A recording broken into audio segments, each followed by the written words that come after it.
If you've ever watched someone die in your arms, really die, you know it rewires something in your brain.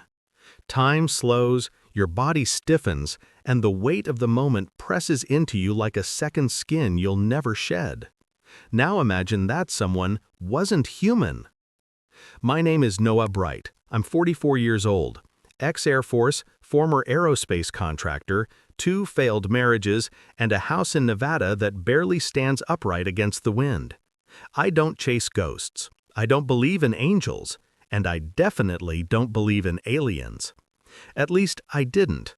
Not until the night one bled out on my garage floor, gasping for a god I thought only humans prayed to. It began like this. August 8, 2021, 3:12 a.m. I was welding a cracked exhaust manifold for an old snowcat when I heard the first sound. Not a crash, not a bang, but a hum.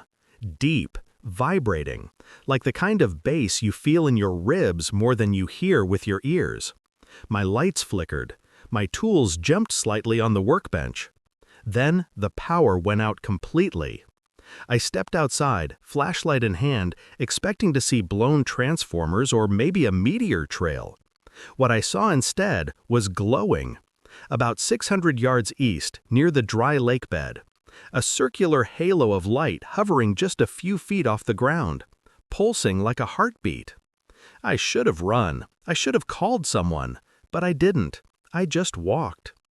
30 minutes later, I was dragging something into my garage. Something humanoid, pale, trembling, with dark blood leaking from a wound that glowed faintly like hot steel. It was dying, fast, and it looked terrified. It couldn't speak, at least not out loud, but in my mind, clearer than a phone call, I heard a voice. "Do not fear. I am lost, but you are not." Its hands clutched a small black cube the size of a Rubik's Cube, etched with lines that moved like circuits. It pushed the cube toward me, then pressed 2 fingers to my temple. Images flooded my vision, blinding, incomprehensible at first. Maps, stars, symbols, wings made of light, and one phrase, "Where the angels fell, you must go." Then it died. No last breath, no sci-fi resurrection, just silence. I buried the body that night, not out of fear, out of respect. There was something sacred about its death, and about that map now burned into my memory. I didn't sleep for 3 days. The images came in waves, encoded coordinates, celestial alignments, something that looked like Earth but wasn't exactly Earth.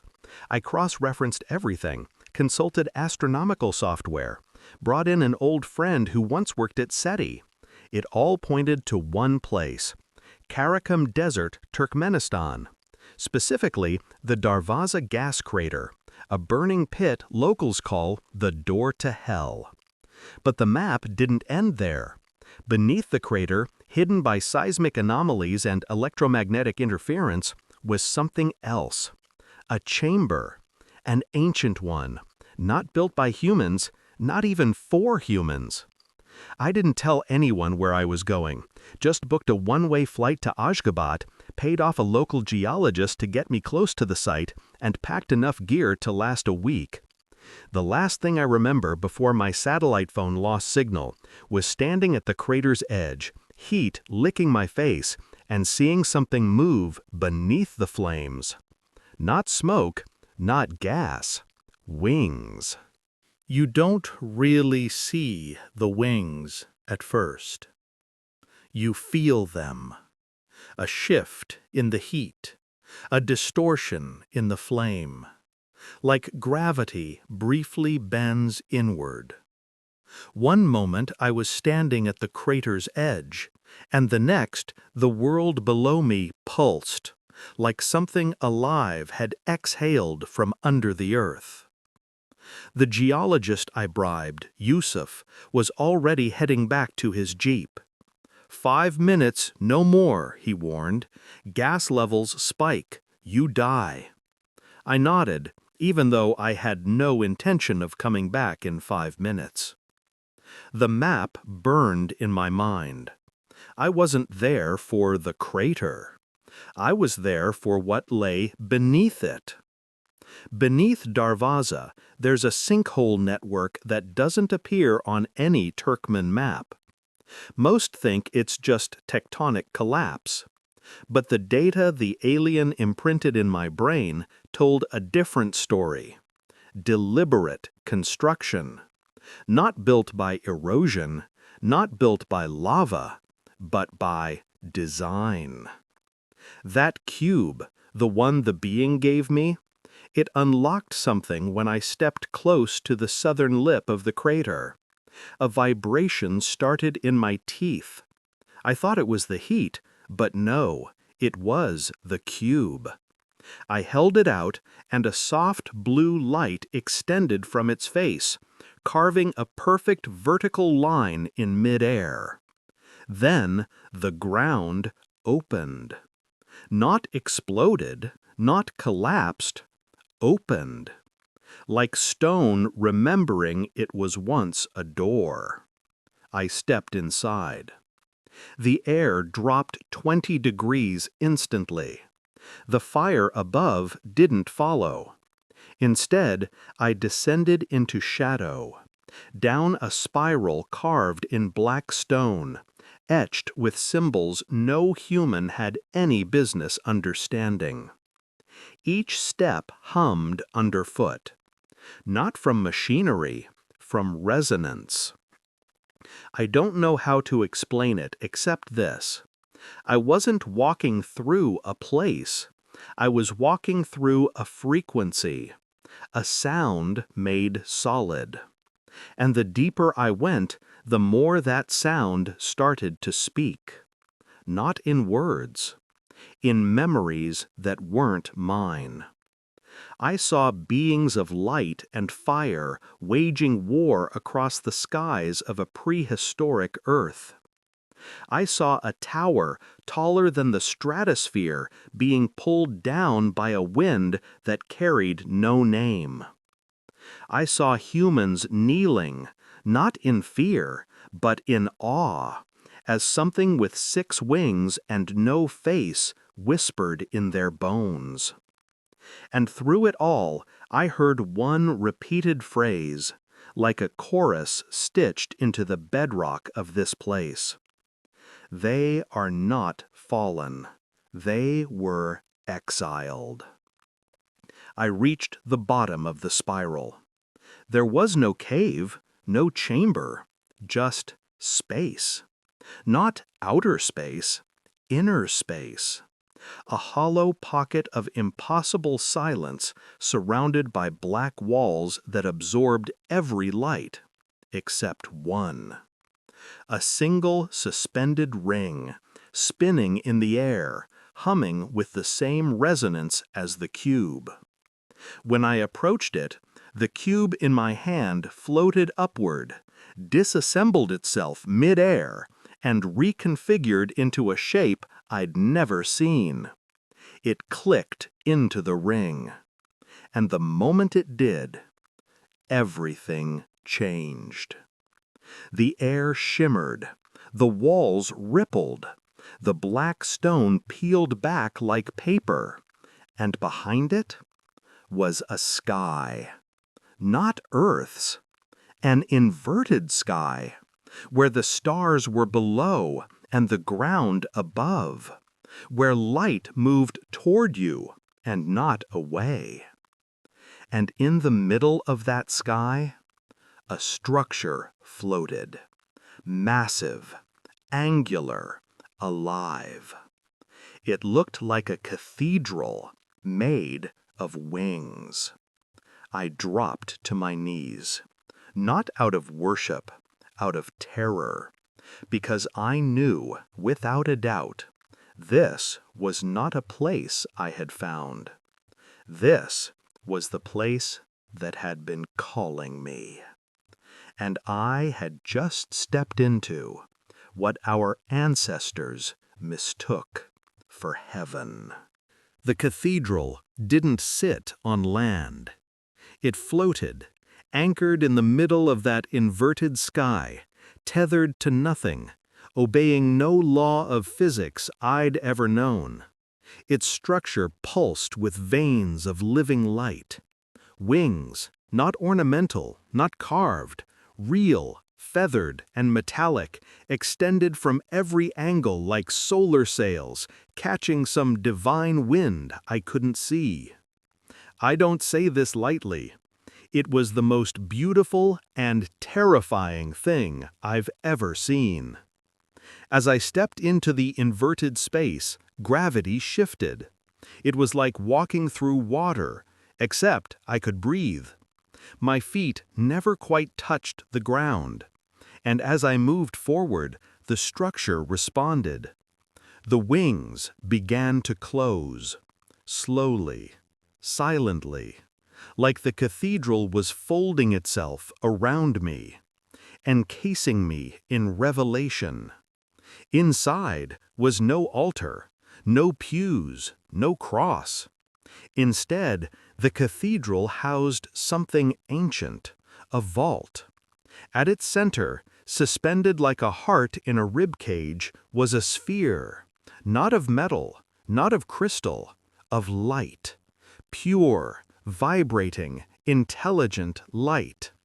It spun faster as I approached, and with every rotation I heard more of the chorus I'd first heard in the spiral. They are not fallen, they were exiled. Then the voice returned, not from the light, not from outside, but from inside my own mind. The same frequency the dying alien used. You are ready. Ask. I didn't hesitate. What is this place? A pause. A sound like thunder rippling backward. A sanctuary. A prison. The cradle of your misremembered angels. Who are they? Messengers once, keepers of frequency, architects of human awakening, until they broke the one command, which was, do not interfere. I couldn't move. My thoughts felt like molasses, but I forced one more question. Why me? The sphere dimmed slightly, then flared, once. Because you asked the question no priest ever dares to. Not who made the angels, but who exiled them. Suddenly, the cathedral shifted. A low harmonic groan filled the chamber. The sphere began to open, not split, not crack, just part, like an eye blinking. Inside, a being, humanoid, radiant, winged, but bound by chains not made of metal, but of sound. Each chain vibrated with sorrow, and I knew, instantly, I was looking at one of the exiled. He opened his mouth, and I didn't hear words. I heard truth, poured into me like fire down the spine. What he showed me next would unravel every verse of scripture I'd ever read, and every lie buried beneath them. The chained being opened his mouth. No sound came out, not in the way we understand sound. What hit me was a flood of sensation, memory, revelation. Not mine, his. It was like seeing history from the inside out. Not dates, not battles, but the pulse of it, the moral weight behind every action, and at the core of it all, a single fracture in cosmic law. The angels, as we called them, weren't winged cherubs from Renaissance paintings. They were resonance engineers, beings of intention and vibration. Their purpose was not to worship, but to tune, to harmonize sentient life across galaxies into alignment with the source, the unnameable, omnipresent field we might call God. Humanity was one of their youngest projects. We were seeded, deliberately, here on Earth, not to be ruled or enslaved, but to grow, to evolve into co-creators. But we were unstable, too emotional, too self-aware. We asked dangerous questions too early, and so a division formed among the angels. Some wanted to leave us be. Others wanted to intervene, to help, to guide, to shepherd us. They broke the law. They interfered.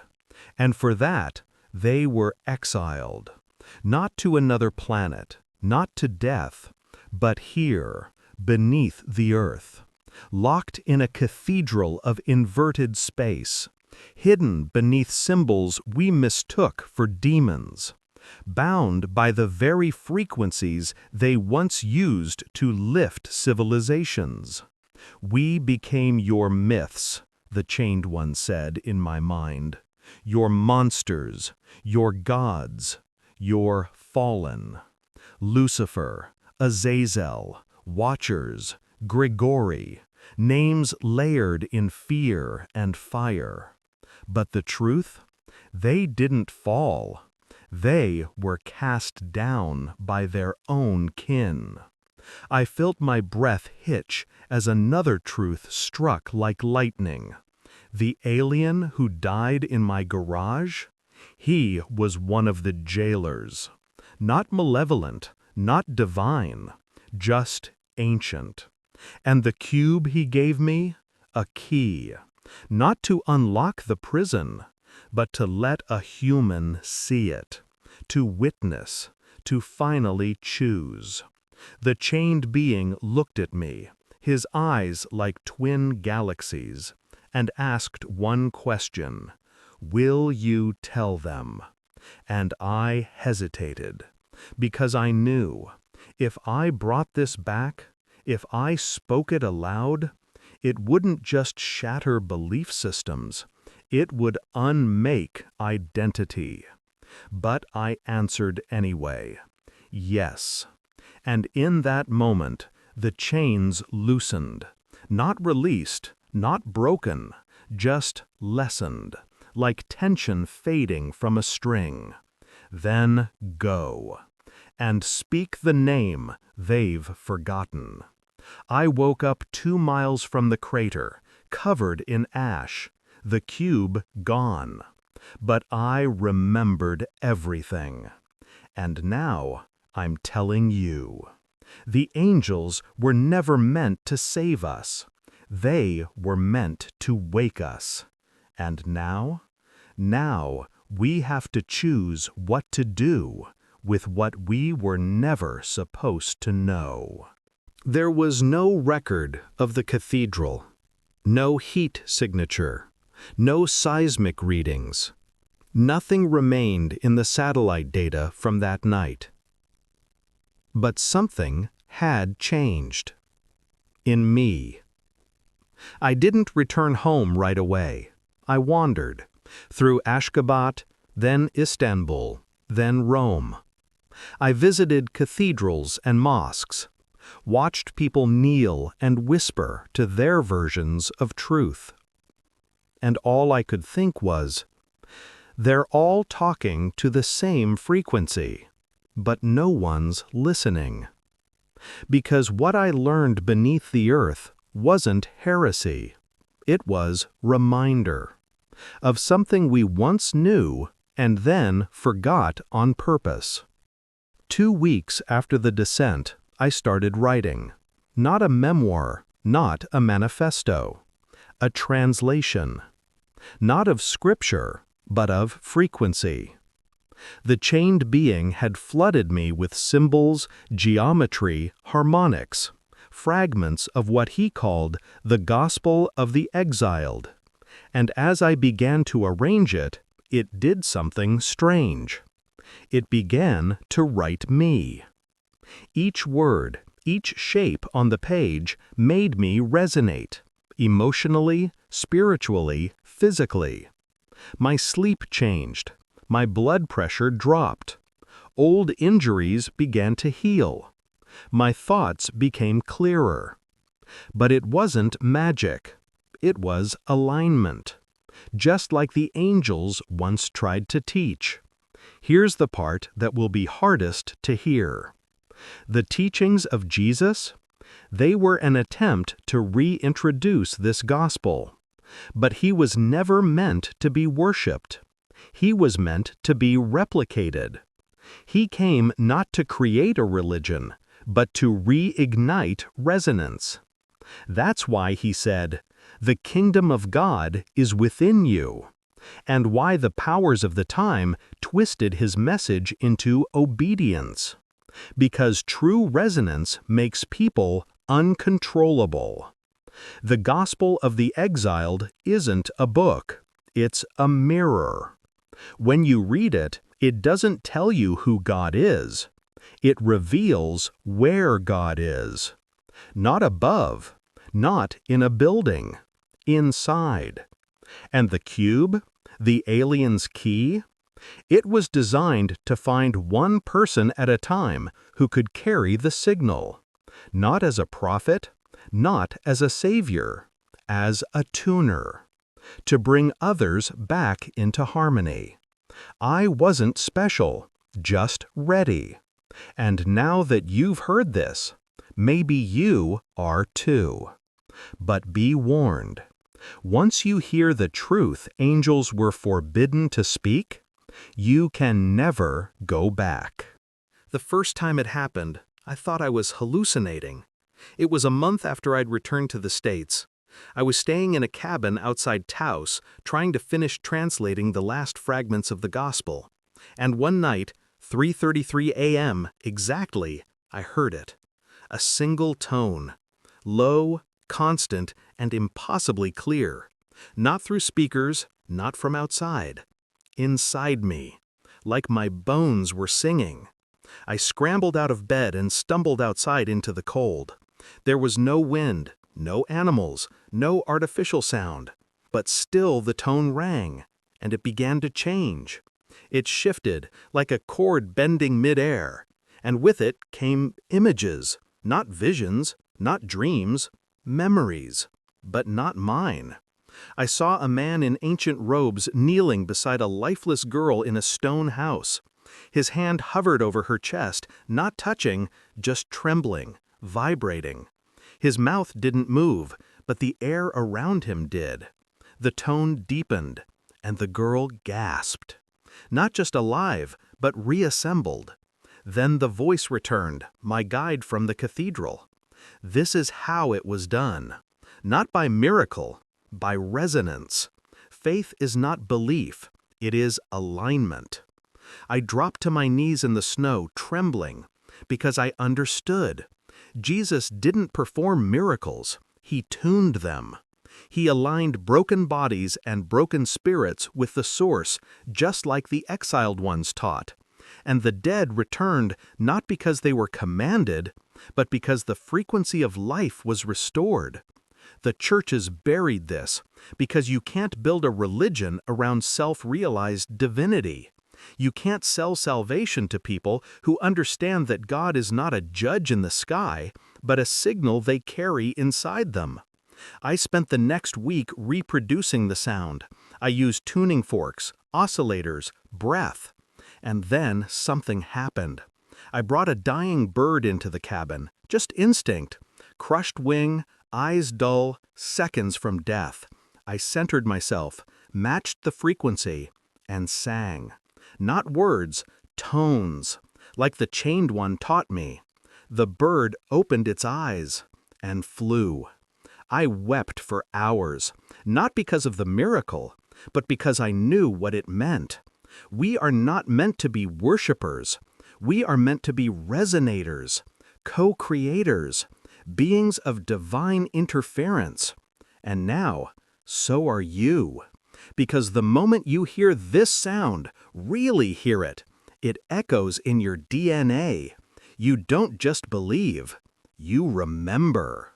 The delivery should be confident, slightly mysterious, and emotionally restrained, never excited, never needy. After the bird flew, I knew I couldn't keep this to myself anymore. So I reached out to a man I trusted once, a Jesuit priest named Father Thomas Ravel. We met 12 years ago during a charity build in Haiti. He was brilliant, gentle, and unlike any priest I'd known. He questioned things, asked better ones, and more than once he told me, "The Jesus I serve isn't the Jesus they market." If anyone could handle this truth, this resonance, it was him. We met in a small chapel outside Denver. Snow was falling sideways. I handed him a printout of the symbol I'd drawn, copied from the sphere in the cathedral. Just one geometric pattern. Simple, symmetrical. He stared at it for a long time, then said, "This isn't language, it's sound." My heart jumped. He heard it too. We talked for hours. I told him everything: the alien, the map, the exile, the cathedral, the tone that healed, the dead bird, all of it. He listened without blinking, no interruptions, no skepticism. And then he stood up and locked the chapel doors. "I need to show you something," he said. He led me to the back, past the sacristy, into a narrow cellar that felt older than the building above it, older than the church, maybe older than Christianity itself. There was a stone box. He opened it. Inside, 3 scrolls. Dustless, preserved in airtight glass. These were recovered from a cave in Syria in 1972, he whispered. The Vatican classified them immediately. I've never shown anyone. I looked through the case, and my pulse stopped. Because on the scroll, drawn in ancient ink, was the same pattern I'd received from the exiled. Identical. "Where did they find this?" I asked. "Buried under a chapel built in 398 AD, he said. The priest who hid it was executed for heresy. What did he write? Thomas looked at me solemn. The angels did not fall. They tuned. Their song was mistaken for rebellion. Their silence was mistaken for surrender. I thought we were aligned. I thought I'd found someone ready to carry the signal. Until I reached for the scroll and Father Ravel slammed the case shut. You can't share this, he said, voice sharp, cold. You'll undo the world. That's when I realized. He did believe me. Too much. So much that it terrified him. You don't understand, he hissed. If people learn they don't need the church to access God, the church ends. I stepped back. You'd rather protect the lie? He didn't answer. He just reached for the phone. I ran. Out of the cellar, into the storm. But I took something with me. Not the scroll, not the box, the sound. Because by then, I didn't need proof on paper. It was already humming in my cells. I stayed on the move after Denver. The Vatican had ears in places you wouldn't believe. Airports, universities, even meditation retreats. I'd seen enough to know this wasn't a conspiracy theory. This was doctrine control. But I wasn't trying to expose the church. I was trying to restore the signal. And one night in Santa Fe, I found someone who could help. Or rather, she found me. Her name was Ayla Monroe, quantum acoustics professor, sound healer, fringe scientist, and, as I would learn, the only person I'd ever meet who already knew the pattern on the scroll before I showed it to her.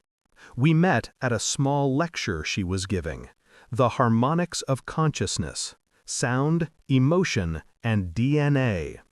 I didn't expect much, but when she showed a slide of ancient Tibetan bowls forming perfect cymatic patterns in water, my jaw dropped, because one of those patterns was the same one etched on the alien cube, the same one painted in the cathedral, the same one hidden in the scroll. After her talk, I approached her, said nothing, just handed her the drawing. She stared for a long time, then whispered, "Where did you hear this?" I told her everything, again, and unlike Father Ravel, she didn't flinch. She leaned closer. "You're not the only one who's been contacted," she said. Then she pulled up her sleeve. There, tattooed on her arm, was the frequency in wave form. Visualized, stylized, vibrating even as I looked at it. I started hearing it when I was 9, she said. Every time someone died near me, my grandmother, a classmate, even a stranger once in a hospital lobby. I thought I was haunted, but it wasn't a ghost. It was a resonance, a frequency of release. Over the next 48 hours, we worked side by side. She showed me something staggering. When the tone is recreated accurately using breath and harmonic overlay, DNA shifts. Not metaphorically, literally. Cells respond, water realigns, broken proteins begin to reconnect. And it's not a miracle.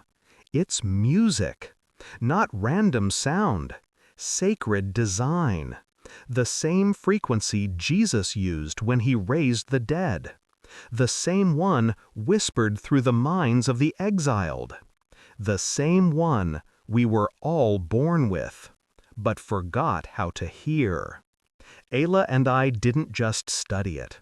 We recorded it, played it back through a rig she built herself. Oscillators, water lenses, crystalline filters. We tested it on plants, on insects, and finally on a dog.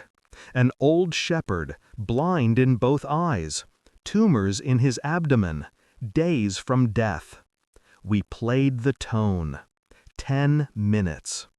And when it ended, he stood, walked to the door, and looked up at Ayla with eyes that could suddenly see.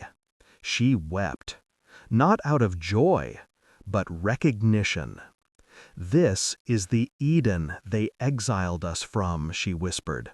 "Not a place, a state of being. We're not cut off from God. We're out of tune. And the exiled didn't fall to punish us. They stayed behind to remind us." We had a decision to make. Not just Ayla and me, but everyone like us. The few who'd been touched by the frequency. The ones who remembered. We could keep tuning people one by one. Or we could do something no one had ever done. Broadcast it. All at once. To everyone. But this wasn't a sound you could drop on Spotify. It wasn't a track you could upload to YouTube without consequences. Even digital compression distorted the resonance. Even a minor frequency loss could twist the energy into something destabilizing. We needed to find the purest way to deliver it. And then Ayla had an idea. "We don't send the sound," she said. "We send the silence it emerges from." That's when it clicked. This wasn't about uploading audio. This was about activating memory. You don't teach a song like this. You remind people they already know it. Like a tuning fork struck in a cathedral. The sound exists only for a second, but it sets the whole chamber humming. So we built something new. Not a transmitter, a resonator. Using crystals, analog tone generators, cymatic mirrors, and parts salvaged from Ayla's own lab. And, believe it or not, components from the Alien Cube, which had reappeared outside my door weeks after my return from Turkmenistan. It was like the being knew we were ready. We set up in Utah, a plateau with minimal electromagnetic pollution, full view of the sky. On the winter solstice, when the Earth's axis is most tilted toward the galactic core, we activated it, the resonator. And for the first few seconds, nothing. Then birds stopped flying. Dogs started howling in patterns. And for 6 minutes, across the world, people stopped. In offices, on freeways, in hospitals, in temples. They just froze. Not in terror, in recognition, like something ancient was stirring in their bones. We didn't send a message. We sent a vibration, a reminder, a call. And though no words were spoken, people felt it. I've been here before. I've heard this. Why am I crying? Social feeds were flooded, millions of people reporting the exact same thing. There was a sound inside me, and it felt like God. Of course, not everyone welcomed it. Governments panicked. Religious institutions called it a demonic deception. Military satellites scrambled for the source. They never found it. Because you can't triangulate a vibration that originates inside the soul. We shut the resonator down after 7 minutes. And the world was different. Not visibly, not politically, but something had been unlocked. The tuning had begun, and we weren't done. The map from the exiled had one more location. A final convergence point, the origin of the tone, the first place it was ever sung, a place older than Eden, older than angels, older than Earth itself. The delivery should be far from any cathedral, crater, or desert ruin. They pointed us south, to a continent frozen in time, Antarctica. I thought it was a mistake, until I saw the pattern. The coordinates fell on the exact center of the Wilkes Land anomaly, a massive gravitational distortion buried deep beneath the eastern ice sheet. Scientists had long speculated it could be the site of an ancient meteor impact. They were half right. Something hit the Earth there. But it wasn't a rock. It was a song. The exiled called it the first note, the origin point of all sentient resonance on this planet. Not a message, a seed. And we were going to find it. Ayla and I assembled a small team, sound engineers, fringe geologists, and one exobiologist from New Zealand who had quietly resigned from a black-budget project after claiming he'd heard consciousness moving underground. We flew into McMurdo under the guise of a civilian research grant. No one questioned it, because no one thought we'd find anything. The further inland we went, the stranger it got. Compass needles spun, drone cameras froze, and at night the snow whispered. Not wind, whispers. like memory vibrating through the ice. We recorded hours of it, and when Ayla slowed the waveform and ran it through a cymatic renderer, it produced the pattern. The same one etched in the alien cube, the cathedral walls, the ancient scroll. It was humming through the ice. On the 12th day, we reached it. A fault line shaped like a spiral, hidden under 50 meters of snowpack. We dug, melted, bored through the ice. And at 61 meters, the drill bit struck nothing. Open air, a cavern. We lowered sensors.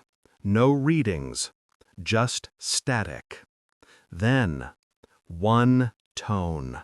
Low, impossible, sustained.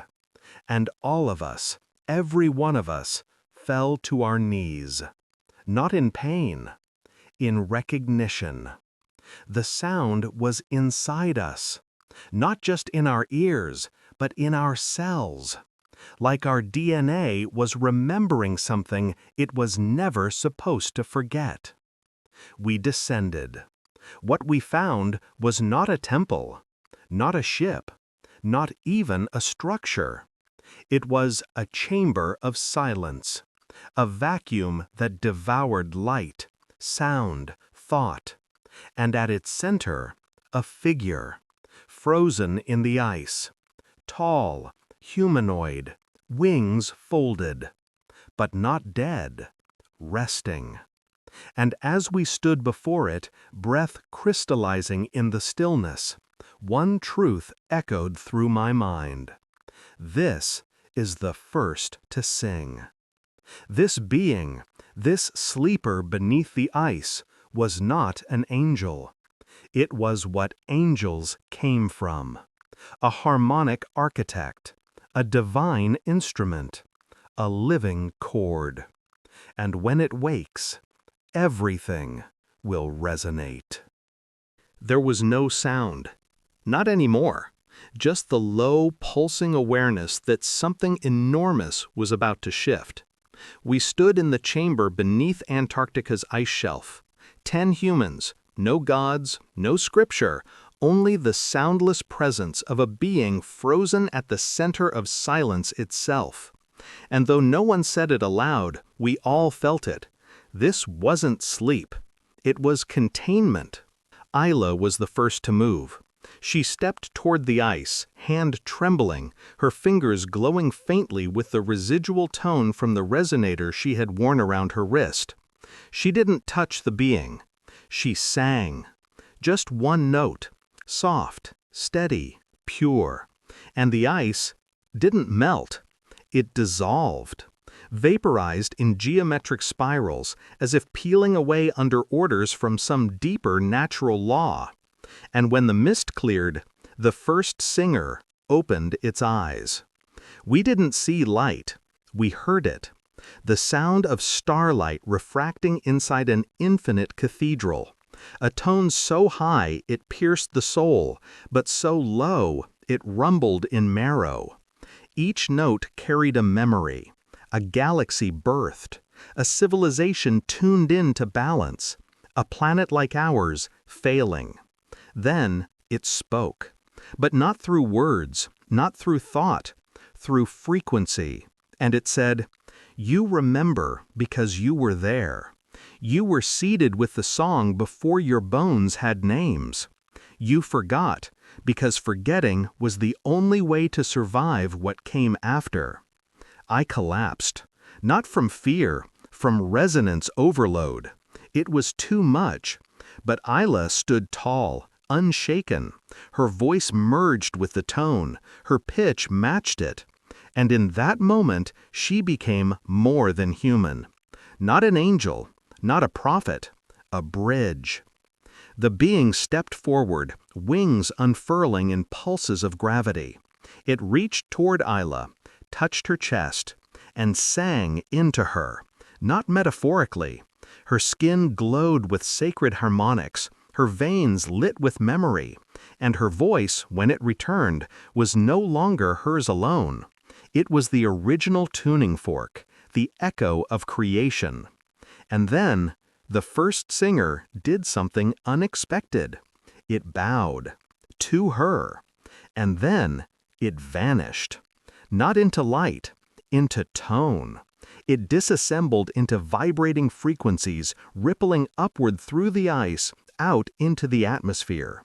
A sonic virus of awakening. The ice didn't collapse, the earth didn't shake, but the world heard it. On every continent, children woke up singing notes they'd never learned. Dogs howled in harmony. Oceans rose by a single molecular vibration. And the human soul? Tuned. Because the singer wasn't here to lead us. It was here to remind us what we were before fear rewrote the melody. And now, the next note is ours to play. It began 3 days after the first singer dissolved into the sky. At first, we thought it was a coincidence, isolated cases, odd anomalies. But then reports flooded in from every hemisphere. Children, ages 2 to 8, humming. Not lullabies, not nursery songs, but a melody none of them had been taught.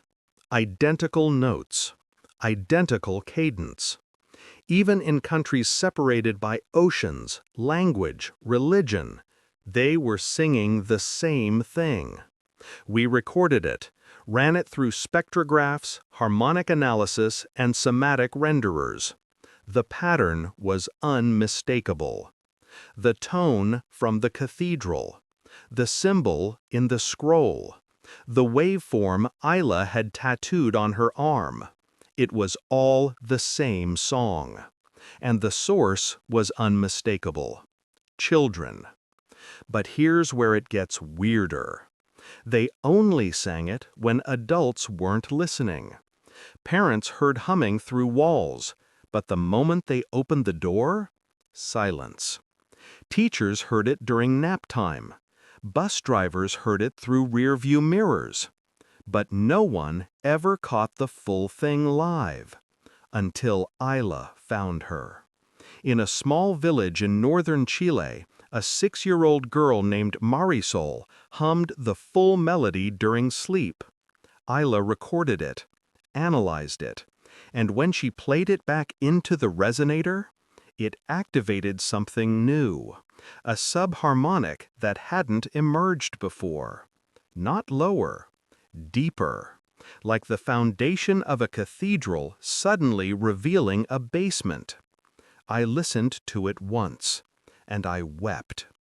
Because in those notes, I didn't just hear music. I heard origin.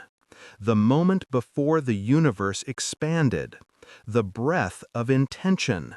The raw whisper of God, not as ruler, but as composer. And the kids? They didn't explain it. They didn't theorize or speculate. They just smiled. I heard it in my dream. It told me to be kind. It said light is a song, not a thing. They didn't need to understand. They were already in tune. This was what the first singer meant. This was why it bowed. Not because Isla was chosen, but because she'd remembered just enough to step aside and let the children sing. Not for glory, not for war, but for harmony. A note passed from soul to soul, unrecorded, untraceable, unstoppable. Now, every night at 3:33 a.m., a new cluster of children hum the next line. The melody is building, and one day soon, when the last note is sung, the world will either crack or resonate. Somewhere beneath the old city, beneath layers of stone and scripture, under the bones of prophets and the roots of 3 religions, there is a machine that was never meant to be found. I didn't believe it existed, until I saw the satellite scans. And the man who showed them to me used to work for the Vatican. He called himself Brother Eli. Not a priest, not a scientist. Something in between. He met me in a cafe in Tel Aviv, slid a flash drive across the table, and whispered, "They've known since 1967. I asked him, "Who's they?" He didn't blink. The ones who silenced the angels. The data was encrypted with psalm numbers. Once I cracked it, the files revealed something staggering. A thermal anomaly beneath the Church of the Holy Sepulchre. A shape, not natural, not geological, engineered. It wasn't big, not like the cathedral or the chamber beneath Antarctica, but it was precise, symmetrical, layered in golden ratios and Fibonacci spirals. Isla and I called it the harmonic engine. And its purpose? To suppress the song. Think of it as the reverse of the resonator. While we'd been trying to amplify the frequency, this machine had been buried for centuries, maybe millennia, designed to dampen it. Every time someone aligned with the source, every time a child hummed the melody, this engine pulsed a cancellation wave, a tone of untuning. And the fuel? Not oil, not electricity. Belief. Specifically, misaligned belief. Worship rooted in fear. Dogma powered by guilt. It fed on the spiritual tension of millions praying to a God they feared more than loved. A God they begged for forgiveness instead of vibrating in harmony with. The machine didn't silence the angels. It silenced us. Kept us from remembering that the song was never external. It was encoded in our bones. We knew what we had to do. Isla, Brother Eli, and I made our way into the tunnels beneath Jerusalem. Maps in our hearts. Prayers in our hearts. Not to God, but to the source within. And when we reached it, we didn't destroy the machine. We didn't need to. We sang. Not loudly, not forcefully, just a pure tone. From Isla, backed by the children's melody. And the machine, this ancient, groaning, vibrating cage, cracked. Not physically, frequentially. Its suppression field failed. And in that moment, the song surged. Across borders, across doctrines, across dimensions. In Cairo, an imam heard it in his bones. In Mumbai, a yogi wept and saw golden geometry. In South Dakota, a Lakota elder danced in rhythm to a wind no one else felt. And beneath Jerusalem, the machine sang back, not as an enemy, but as a part of the whole.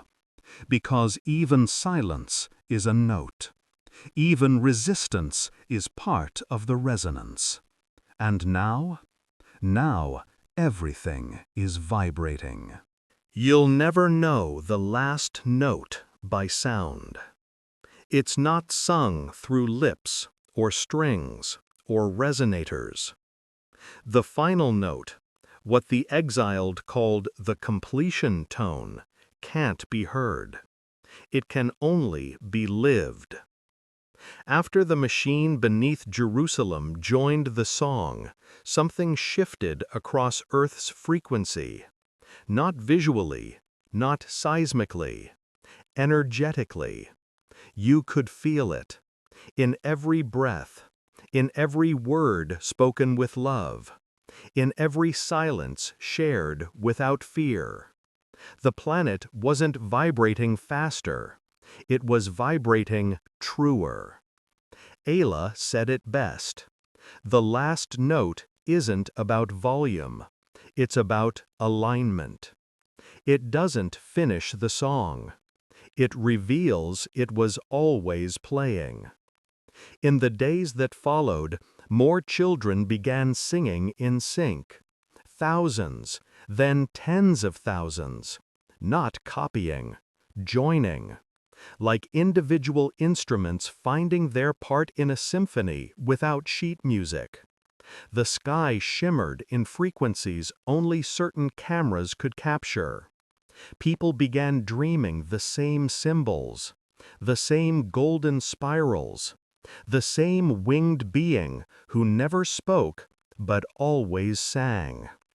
And then, on March 21st, the equinox, the impossible happened. Every clock on Earth, digital or analog, flickered at the same moment. Not for a full second, just enough to skip, just enough to realign. And in that gap, every person still in tune felt it, not a sound, a sensation of being known. Not watched, not judged, known. As if the source itself was singing your exact vibration back to you. Some wept, some laughed, some fell to their knees, and some, the children especially, simply stood with eyes wide open, smiling. That was the final note. Not an ending, a beginning hidden inside a remembrance. Because the song was never meant to save you.